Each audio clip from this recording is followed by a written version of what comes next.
will be saved. They have a very important mission. So, Father, please protect them.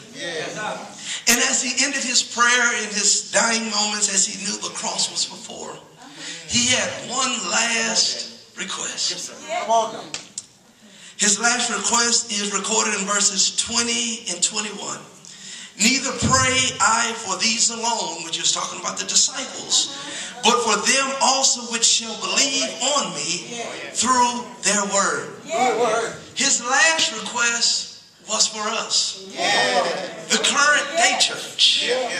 He said, now that I pray for myself, and I prayed for my disciples right now, I need to pray for the disciples that will be living years down the line.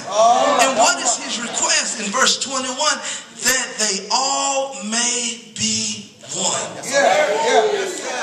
Jesus' last request was that there be unity in the church.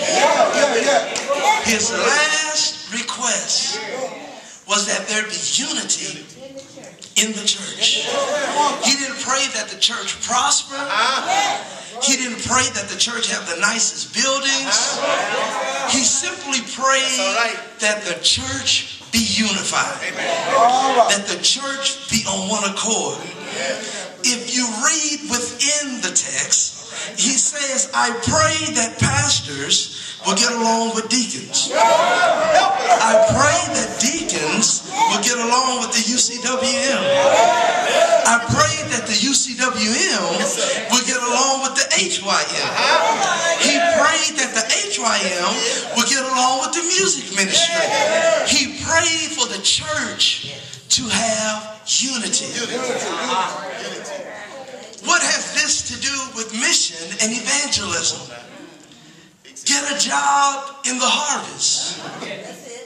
We cannot neglect the first job that God gave us, and that is for the church to be unified.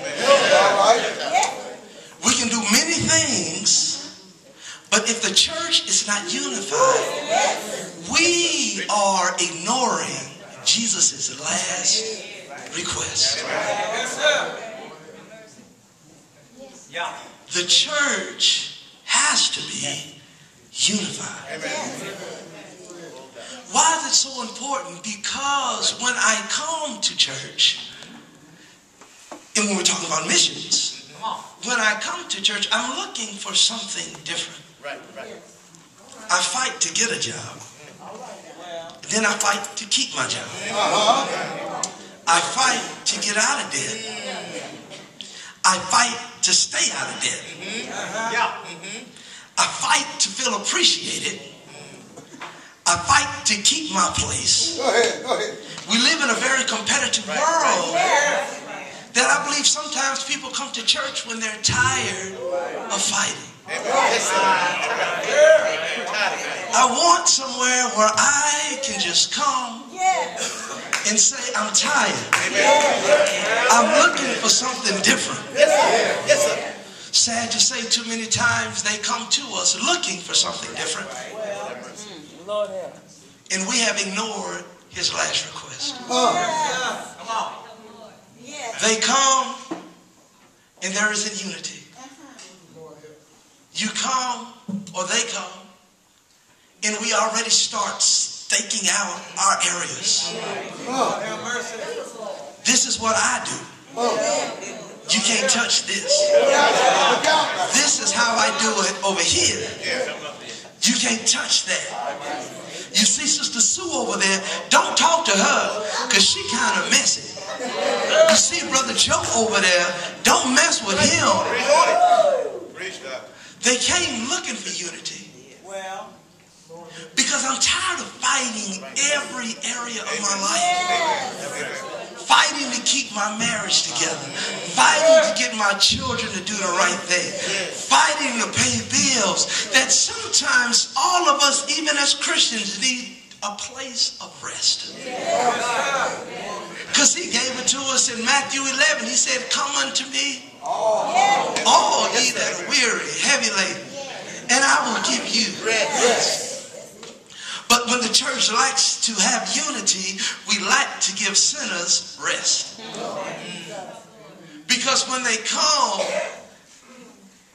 they are concerned now because of all the warning signs we sent out there. Well, now I don't know who to talk to. Because you told me not to talk to that person.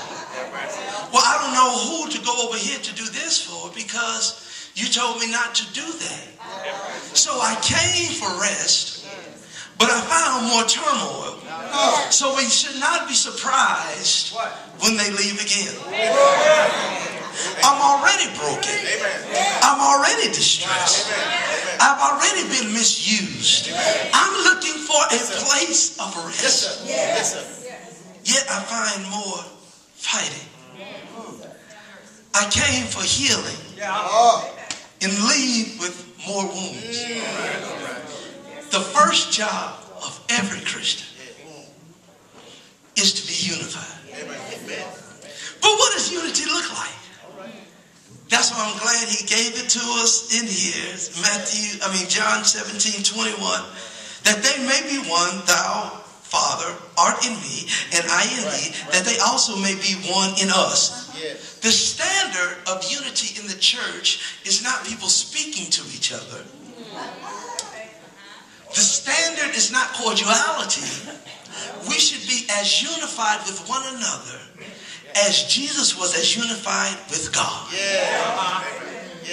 That is not a low standard. I'm not saying I speak to you. I'm saying I feel you and want your best just like you want my best. When I'm sick, I can count on you to bring me some soup. When my car is down, I don't have to wait to call somebody for a ride. On Sunday morning, there'll be cars lined up to give me a ride.